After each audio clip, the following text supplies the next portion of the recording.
Queridos hermanos, muy buenos días. Vamos a ir, por favor, al Evangelio de Juan, capítulo 15, versículos 1 y 2. Evangelio de Juan, capítulo 15, versículos 1 y 2.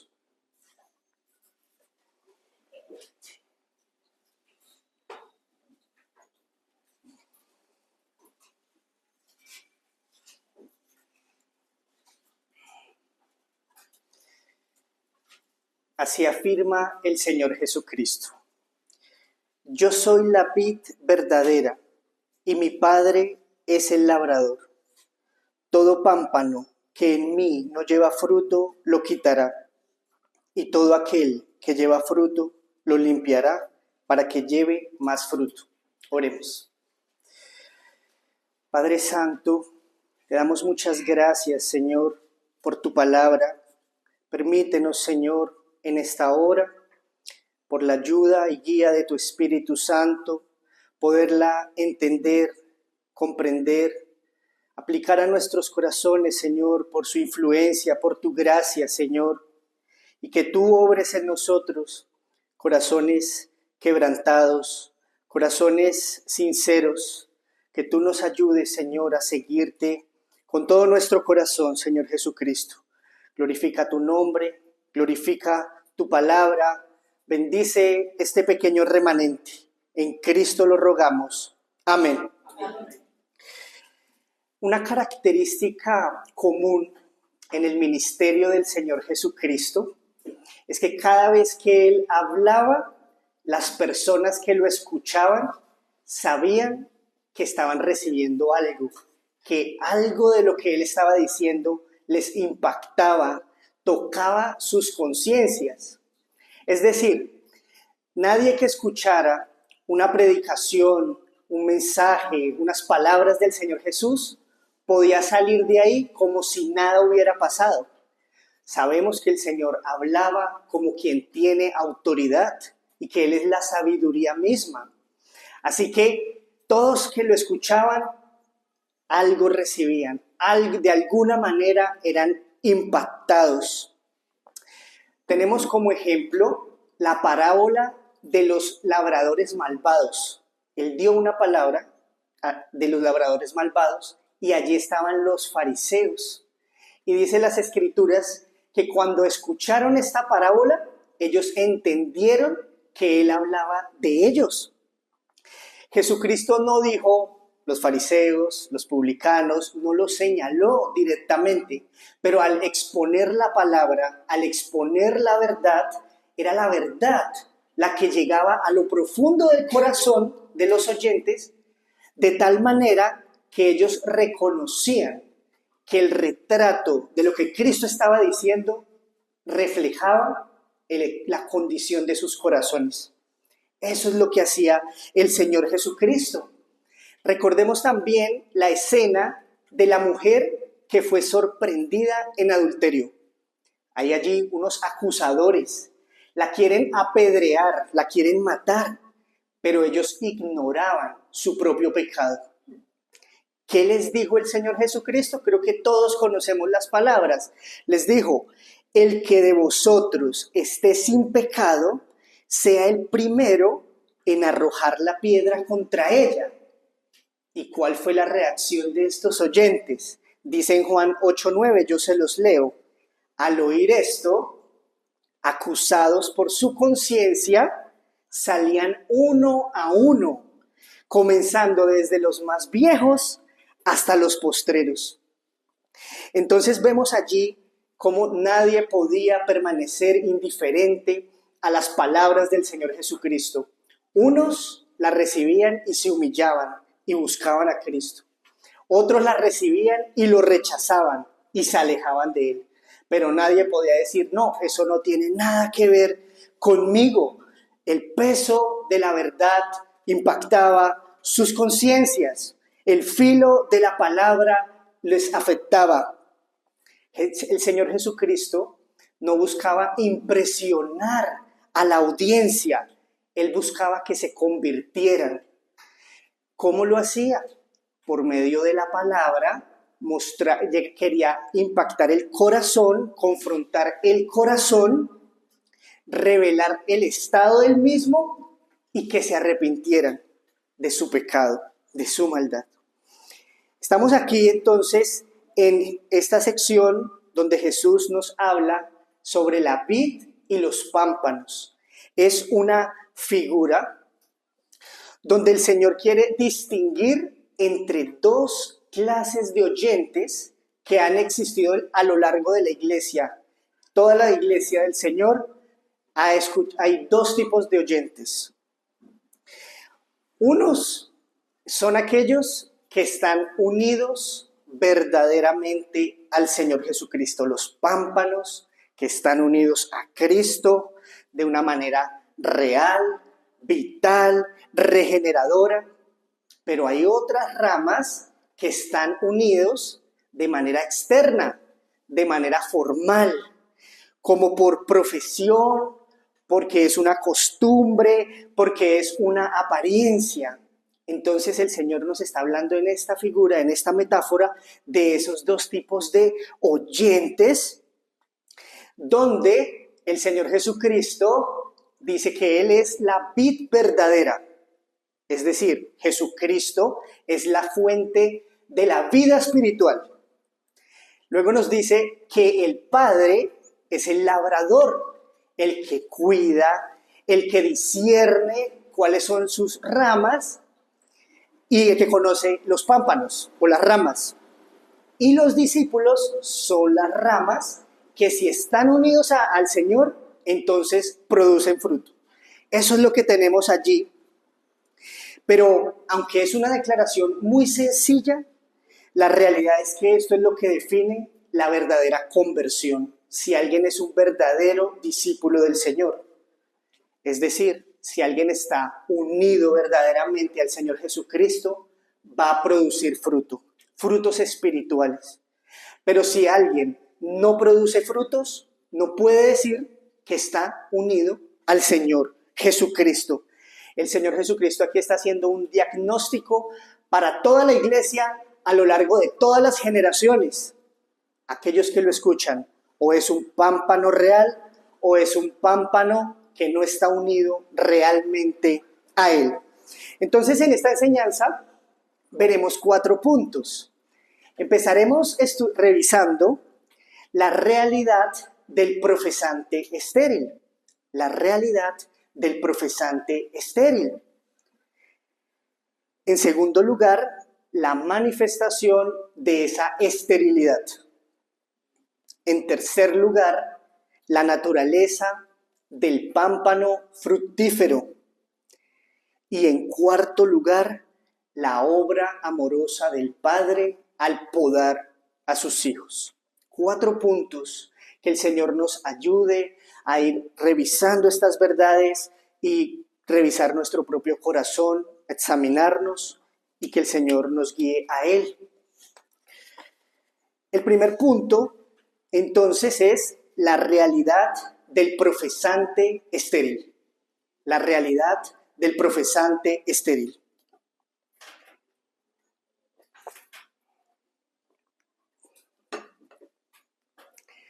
Todo pámpano que en mí no lleva fruto, lo quitará.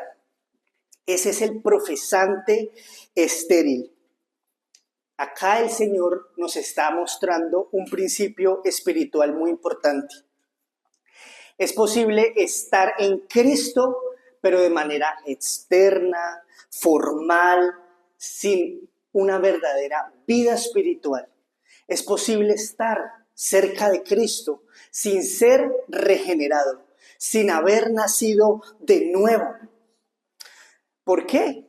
Porque quizás es la religión que me enseñaron, porque quizás soy miembro de una iglesia o simpatizo por la sana doctrina o tengo hábitos morales buenos sostenidos por el tiempo y aún puedo participar de los sacramentos. Pero es posible que alguien, aún haciendo estas cosas que son visibles, que son externas, esté espiritualmente muerto. Esto revela el engaño profundo del corazón. Recordamos lo que decía el profeta: engañoso es el corazón más que todas las cosas y perverso.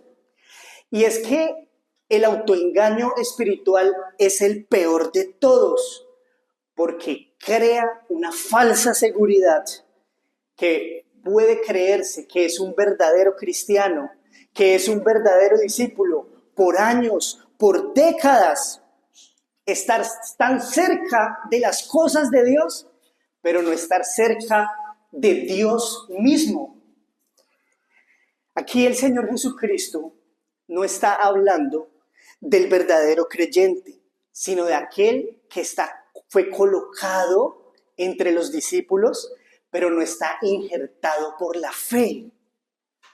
Pensemos en una rama seca que esté ahí botada en el piso. La cogemos, es una rama muerta, estéril. Vamos a un árbol vivo, la amarramos y desde lejos la miramos. Parece que esa rama tiene vida, pero la verdad es que está muerta. Así es estar unido a Cristo solo de apariencia, porque esa unión no transforma, no vivifica, no produce fruto.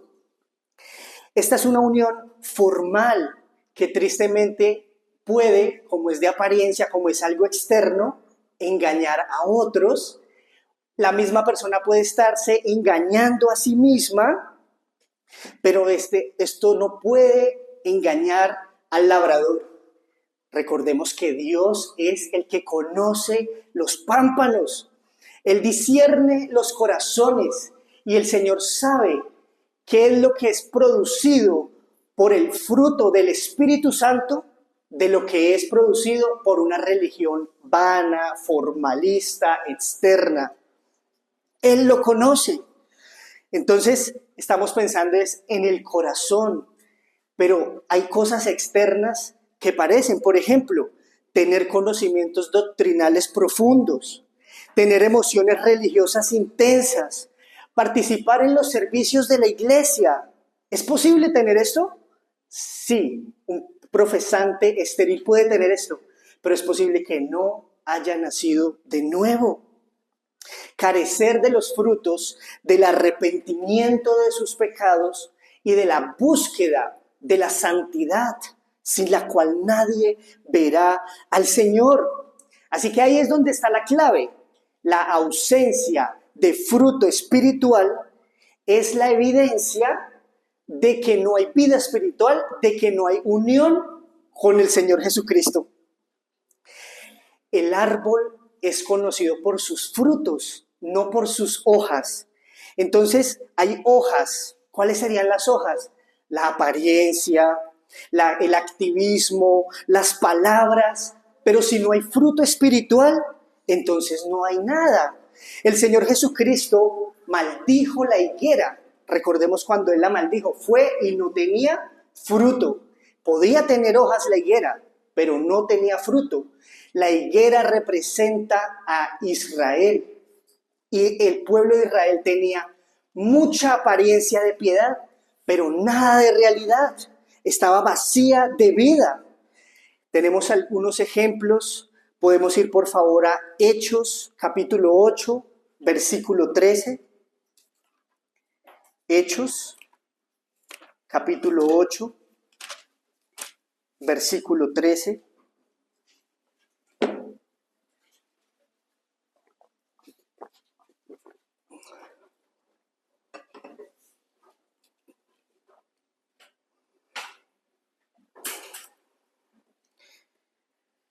Leamos el versículo 13. Dice: también creyó Simón mismo, y habiéndose bautizado, estaba siempre con Felipe, y viendo las señales y grandes milagros que se hacían, estaba atónito. Simón el mago estaba allí cuando Felipe fue a Samaria y estaban haciendo la iglesia en este lugar. Este hombre había sido un impío, pero miren que Simón el mago vio los milagros, escuchó el evangelio, fue bautizado, estaba siempre con Felipe. Son marcas externas, todo esto es bueno. Pero ¿qué pasó? Miremos el versículo 18. Por favor, hubo un tiempo en que la iglesia naciente consideraba a Simón el Mago un verdadero discípulo, pero pasó el tiempo y el versículo 18 dice: cuando vio Simón que por la imposición de las manos de los apóstoles se daba el Espíritu Santo, les ofreció dinero, diciendo: dame también a mí este poder, para que cualquiera a quien yo impusiere las manos reciba el Espíritu Santo. Y Pedro le responde: tu dinero perezca contigo, porque has pensado que el don de Dios se obtiene con dinero. No tienes tu parte ni suerte en este asunto, porque tu corazón no es recto delante de Dios. Simón el Mago tenía muchas obras, muchas hojas, pero su corazón no era recto delante de Dios. Ahí mostró que él no había sido regenerado, que él no había nacido de nuevo, que él no estaba unido verdaderamente al Señor Jesucristo. La comunidad visible lo reconocía, pero no era parte de la iglesia verdadera. Tenía señales externas, pero carecía del nuevo nacimiento. Tenemos un ejemplo mucho más impactante que por supuesto ustedes conocen, pero reflexionemos un poco acerca de Judas Iscariote. Estuvo 3 años con el Señor Jesucristo mismo. Escuchó todas sus predicaciones de Cristo, vio todos sus milagros, compartió con él de día y de noche. El Señor Jesucristo le delegó ciertas responsabilidades dentro del grupo de los apóstoles. Estaba en el servicio activo. Y aún se relata en el Evangelio que llegó a hacer milagros junto con los otros apóstoles. A los ojos humanos, Judas Iscariote era un verdadero discípulo, pero él estaba unido externamente a Jesús. Su corazón estaba muerto. Nunca fue cambiado el corazón de Judas.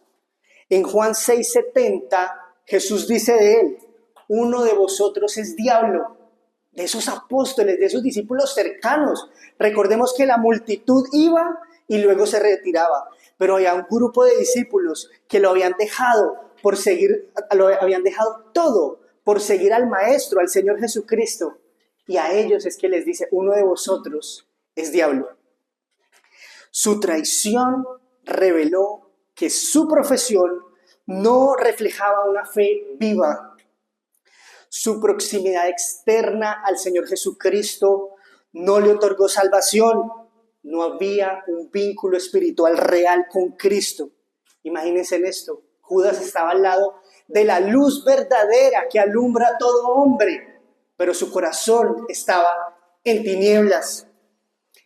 En estos ejemplos podemos ver un principio: que estar cerca de Jesús, pero de manera externa o formal, no garantiza salvación.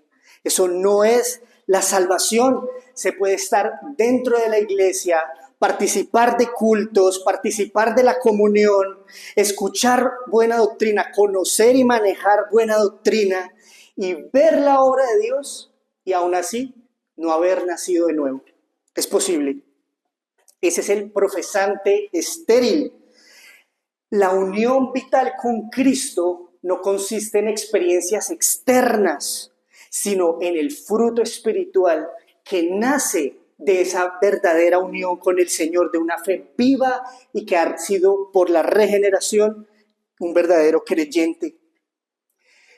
Este profesante estéril tendrá un fin muy triste, porque el Señor Jesucristo dice: todo árbol que no da buen fruto es cortado y echado en el fuego.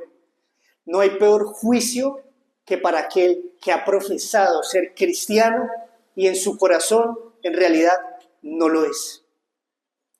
Segundo, la manifestación del profesante estéril.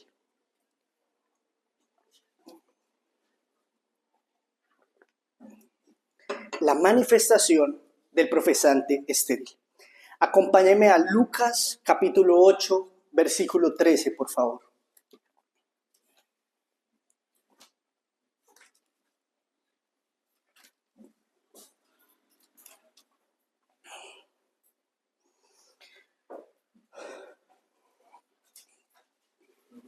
Lucas capítulo 8, versículo 13, la parábola del sembrador.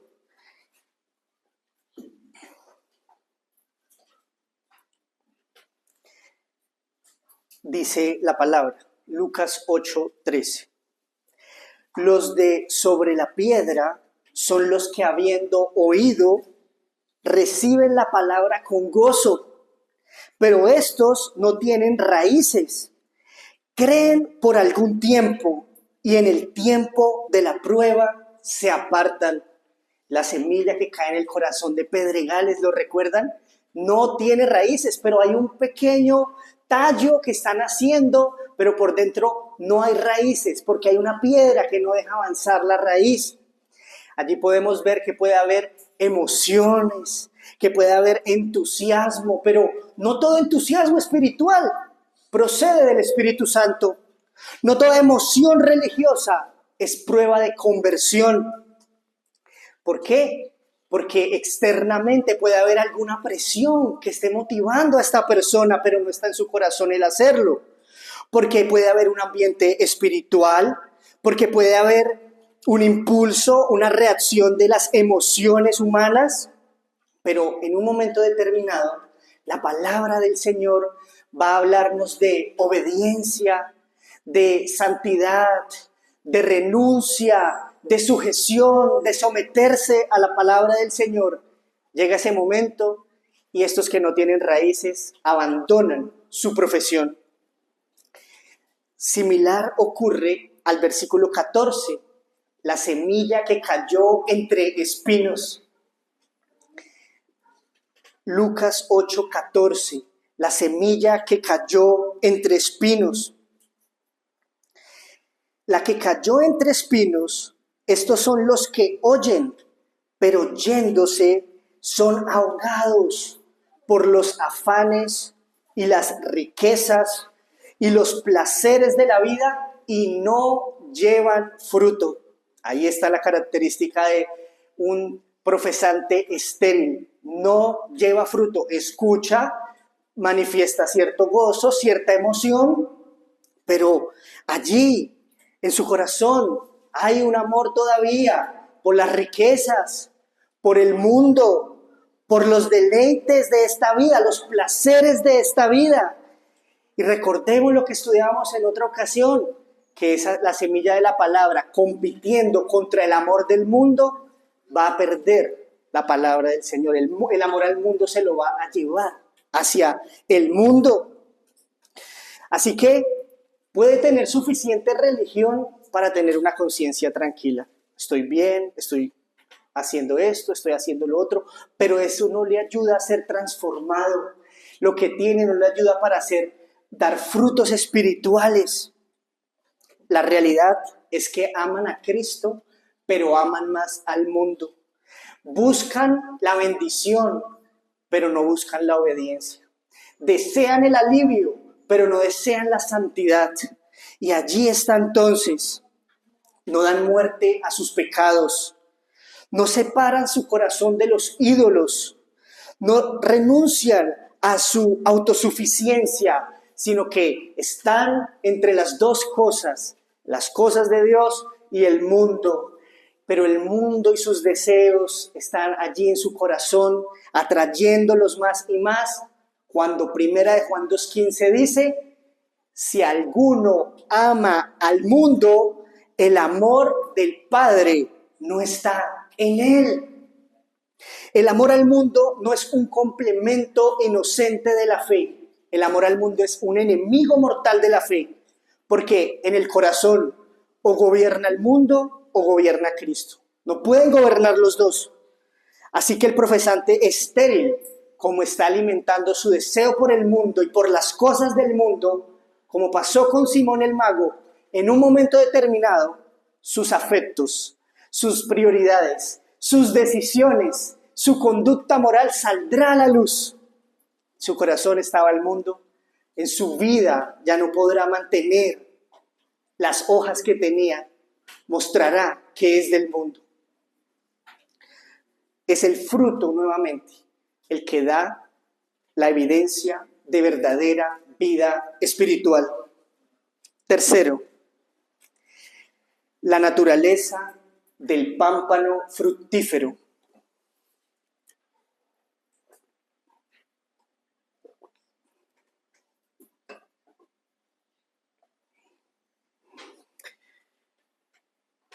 Tercero, la naturaleza del pámpano fructífero. Aquí el Señor Jesucristo nos estaba haciendo un contraste. Primero nos mostró el profesante estéril y ahora nos va a hablar de un verdadero pámpano, un hijo suyo, una rama injertada en Cristo por la fe. Dice, y todo aquel que lleva fruto, lo limpiará para que lleve más fruto. Este es un verdadero pámpano y se reconoce porque es fructífero, da frutos espirituales.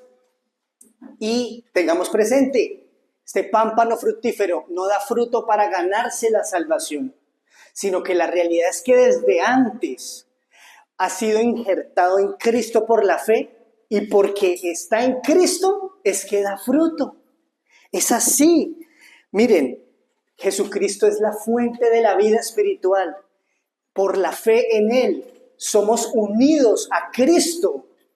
Y como Él es la fuente de la vida y por la fe estamos unidos a Él y Él es el que produce el fruto, entonces hay fruto por causa de Cristo. Esta es la doctrina de la unión con Cristo. Allí tenemos una unión que es misteriosa, real y espiritual. El creyente está unido al Señor Jesucristo por la fe. Ahora hace parte del pacto de gracia que Dios el Padre preparó desde antes de la fundación del mundo. Estamos hablando de la elección. Pero esto no es un concepto teológico. La realidad es que al ser elegidos, al ser unidos a la vid verdadera que es Cristo, estamos viendo que allí está la raíz de la verdadera conversión. Jesucristo es nuestra justicia, nuestra sabiduría, nuestra regeneración. De Él procede la vida espiritual y el fruto espiritual, no de nosotros mismos, no es del hombre de sí mismo que proviene el fruto espiritual, sino de Cristo, como afirma el apóstol Pablo. Con Cristo estoy juntamente crucificado y ya no vivo yo, mas vive Cristo en mí. Gálatas 2:20. El pámpano fructífero tiene a Cristo morando en su corazón. Ahora pensemos cuáles serán entonces los frutos espirituales. Tengo algunos que debemos escuchar con atención y revisar. ¿De mi corazón, por amor a Jesús, sale esto? Pensemos en un verdadero quebrantamiento por el pecado. Pensemos en un deseo por obedecer al Señor sinceramente, no por obligaciones externas, no por agradar a otros, sino por amor al Señor. Pensemos en una creciente dependencia y necesidad de la gracia de Dios para todas las cosas. Pensemos en un anhelo profundo por la santidad y el esforzarnos en mortificar, batallar contra nuestro pecado. Señor, aborrece el pecado, pero sin santidad no lo podemos ver. Necesitamos la santidad. Pensemos allí también, entonces, en un amor creciente por la palabra de Dios, entenderla, conocerla, aplicarla, en un amor creciente por la iglesia y la comunión de los hermanos y el bien espiritual de la iglesia, de los hermanos. Pensemos también en una percepción, una conciencia que estamos delante de Dios, que crece, que el Espíritu de Dios, como hemos aprendido, vive en uno. Y entonces tengo que agradarlo. Y de la misma manera, de manera progresiva, me alejo más y más de las cosas del mundo. Allí tenemos elementos del fruto del Espíritu Santo. ¿Cuánto quisiéramos que uno creyera en Cristo y esto ya apareciera completamente, perfectamente? Pero tristemente no es así. Este viene en la medida de la gracia, la humillación, la búsqueda del Señor. Estos elementos del fruto del Espíritu van apareciendo poco a poco, a pesar de los tropiezos, a pesar de las debilidades. Pero la vida de ese creyente, a pesar de sus imperfecciones, va a ser evidente en él la obra de Dios. Dios obrando en él por su gracia. Es Dios en él. Allí podemos pensar también en el fruto del Espíritu Santo. Este creyente va a crecer en amor, gozo, paz, paciencia, benignidad, bondad, fe, mansedumbre y templanza. El Espíritu Santo va produciendo este fruto suyo. Y allí tenemos la gran bendición. La gracia de Dios coge al creyente y lo ubica por el camino que debe de ir. Lo sostiene, lo limpia, lo perfecciona y lo encamina por el camino correcto, por el camino del Señor. Allí está la gracia, pero no puede haber un verdadero creyente sin fruto espiritual. ¿Puede haber lucha? El creyente tiene que luchar porque hay un remanente de pecado, porque está el diablo, porque está el mundo, hay que luchar. Pero lo que no puede haber es indiferencia. Alguien que diga que es cristiano, pero es indiferente a su alma, no puede ser cristiano.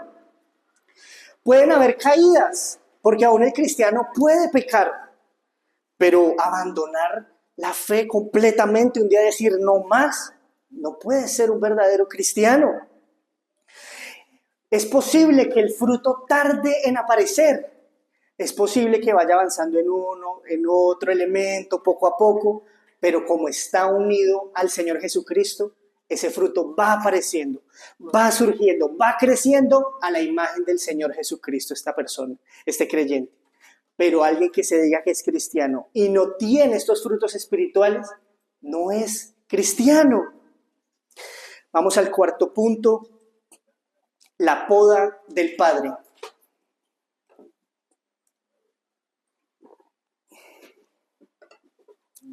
La poda amorosa del Padre.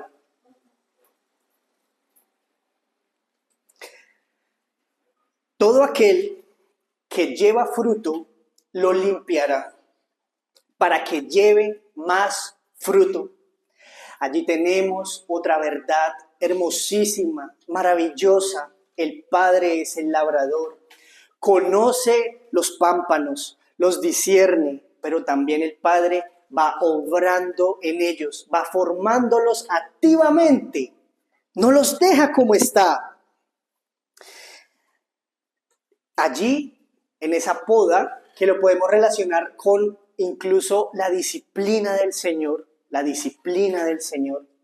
no debemos verlo como un juicio, como algo malo, sino la realidad es que la disciplina del Señor es la manifestación del amor del Padre hacia sus hijos, porque el Señor, al que ama, disciplina, ¿cierto? Entonces, no es que el Señor esté buscando con la disciplina, con la poda, castigar, condenar, dañar, sino lo que el Señor está haciendo es una corrección paternal amorosa. Como ese labrador que va al arbusto y está podándolo, no quiere dañarlo, no quiere quebrarlo, sino que quiere es limpiarlo de las plagas, de las enfermedades. Tampoco quiere aminorarlo porque sí, sino que quiere es que florezca, que crezca. Esa es la obra amorosa del Padre con cada uno de sus hijos. Bueno, entonces, ¿cómo viene esa poda a los cristianos? Por medio de sufrimientos, aflicciones, pérdidas, debilidades, conflictos internos.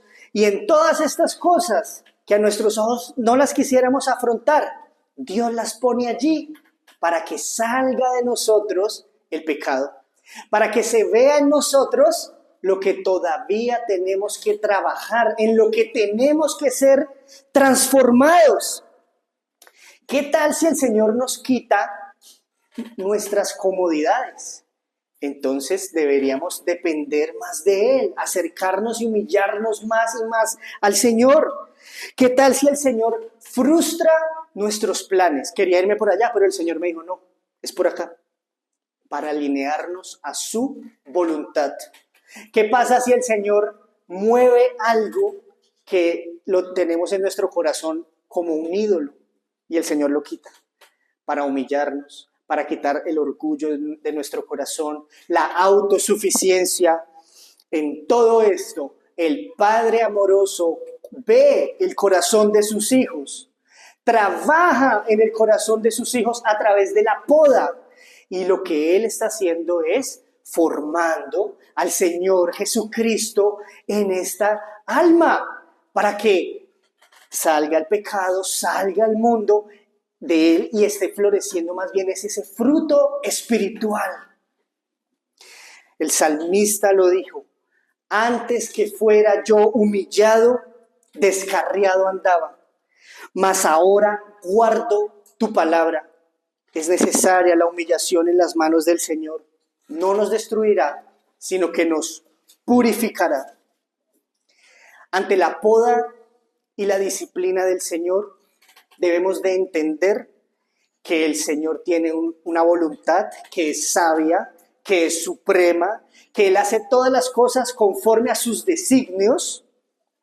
No existe una aflicción, una pérdida, un sufrimiento que se le haya escapado de las manos al Señor, sino que Él es el que lo dirige de acuerdo con su plan eterno.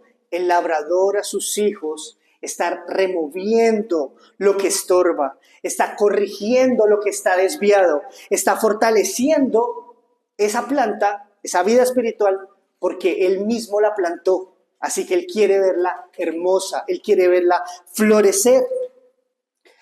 Un pastor antiguo decía, si entramos a un taller de un pintor y encontramos una obra, un cuadro, a medio hacer, es posible que nos parezca fea, que nos parezca algo aterrador, que nos preocupemos. ¿Qué es eso? No tiene forma, no tiene sentido. Pero al pasar el tiempo, este pintor termina la obra, ahora está completa, ahora está finalizada. Y si la volvemos a ver, ahora la podríamos encontrar entonces hermosa, bella, muy hermosa. Entonces, allí tenemos una aplicación para los hijos de Dios, que la aflicción, el sufrimiento, el dolor parece y tiene un lado difícil, un lado oscuro, pero por el otro lado hay algo que brilla, una esperanza, y es que Dios es el que está obrando en su vida. Quiera el Señor que cada vez que enfrentemos una aflicción, un sufrimiento, podamos ir a las Escrituras, aprender los principios que hay en ella, corregir nuestros pecados, caminar como el Señor quiere, para andar en sabiduría, para aprender paciencia, para aprender perseverancia, que aún en el dolor que el Señor está por estar tratando con nosotros, sentimos ese dolor, nosotros perseveremos firmes en el Señor Jesucristo, que soportemos valerosamente y sin reparos la obra santificadora que Dios hace en nosotros. Este pasaje nos obliga a cada uno de nosotros a preguntarnos, meditemos, ¿qué clase de pámpano soy yo? Pregúntese a usted mismo. ¿Soy un pámpano que realmente amo al Señor Jesucristo? ¿Que realmente tengo vida espiritual? ¿Por qué? Porque tengo esos frutos espirituales del arrepentimiento del pecado. Creo en Él como mi Señor y Salvador y quiero vivir una vida que le agrade. ¿O por el contrario, soy un cristiano de nombre, de profesión que confieso que soy cristiano, pero en mi corazón realmente no tengo a Cristo, no amo a Cristo, hago solamente lo externo. Es algo que solamente cada uno de nosotros puede responder si nos examinamos concienzudamente, y que el Señor, que discierne los corazones, sabe. El Señor nos manda: examinaos a vosotros mismos si estáis en la fe. Es un mandamiento, es un deber espiritual revisarnos, no para que hayan dudas, sino para conocer la verdad, buscar la verdad, y que nuestra esperanza sea firme en Cristo, en el Señor Jesucristo. Es Él la única esperanza, es Él la única confianza. Así que si usted, después de realizar este examen, discierne, sí, a pesar de mis debilidades, Dios me ha dado la salvación, y además le poda, trata con usted, lo aflige, entonces agradézcale al Señor que le ha dado la gracia salvadora, que Él lo obra en usted, que lo forma, que lo está haciendo más a la imagen del Señor Jesucristo. Es un Padre amoroso. Cuida, disciplina, pero lo encamina hacia la eternidad. El cristiano verdadero debe saber que ninguna condenación hay para los que están en Cristo Jesús. Pero si por el contrario usted discierne que sinceramente solamente tiene hojas, pero no tiene fruto espiritual, no sale de usted fruto espiritual, no tiene amor por Cristo en verdad, se siente duro, frío para con estas cosas espirituales, este es un llamado también para usted. Es tiempo que abandone su profesión aparente, que abandone la confianza en esto, en sus obras, en todo lo que usted ha hecho hasta ahora, y vaya al único y suficiente Salvador. Es Cristo, el todopoderoso Salvador, que si usted se humilla, le busca y cree en Él le salva, le limpia, le fortalece y le hará llevar mucho fruto para la gloria y honra de Dios. Oremos.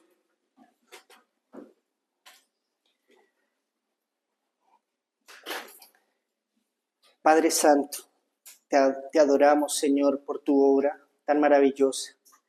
Permítenos, Señor, entregar nuestros corazones, entregar nuestra vida, Señor. Queremos, Señor, ser tuyos y que tú seas nuestro, Señor. Queremos, Señor, que tú nos ayudes aquí en esta pequeña congregación para que haya vida espiritual, para que haya fruto del Espíritu, para que tu Espíritu Santo sea con nosotros, guiándonos a toda verdad y ayudándonos a honrarte, a glorificarte, Señor, porque solo tú lo mereces. Te adoramos, Cristo. En tu nombre oramos. Amén.